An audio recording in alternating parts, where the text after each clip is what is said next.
আসছে নতুন ধারাবাহিক কোন সে আলোর স্বপ্ন নিয়ে। বেশ কয়েকদিন ধরেই শোনা যাচ্ছে খুব শীঘ্রই আসছে বাংলা বিনোদনের চ্যানেলগুলোতে নতুন ধারাবাহিক। এক এক করে সেই ধারাবাহিকগুলোর প্রোমো সামনে আসছে। এবার আরও একটি নতুন ধারাবাহিকের প্রোমো শুটিং হলো। খুব শীঘ্রই প্রোমো আসছে টিভির পর্দায়। কয়েকদিন আগেই বলেছিলাম সান বাংলায় আসছে বাংলা টকিজ প্রোডাকশন হাউজের আন্ডারে নতুন ধারাবাহিক। যে প্রোডাকশনের আন্ডারে বর্তমানে স্টার জলসায় চলছে কথা, জি বাংলায় চলছে কে প্রথম কাছে এসেছি। এই প্রথমবার স্থান বাংলায় বাংলা টকিজ নিয়ে আসছে নতুন ধারাবাহিক। ধারাবাহিকে প্রধান চরিত্রে দেখা যাবে জনপ্রিয় অভিনেত্রী পায়েল দেকে এবং জনপ্রিয় অভিনেতা তথাগত মুখার্জিকে।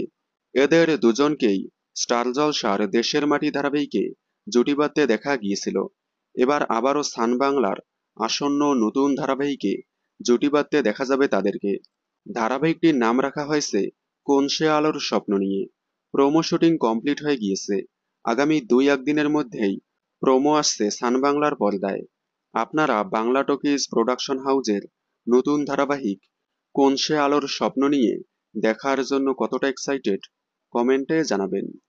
বাংলা বিনোদনের সকল আপডেট সবার আগে পেতে চ্যানেলটি সাবস্ক্রাইব করে পাশে থাকা বেল আইকনটি বাজিয়ে দিন। ধন্যবাদ।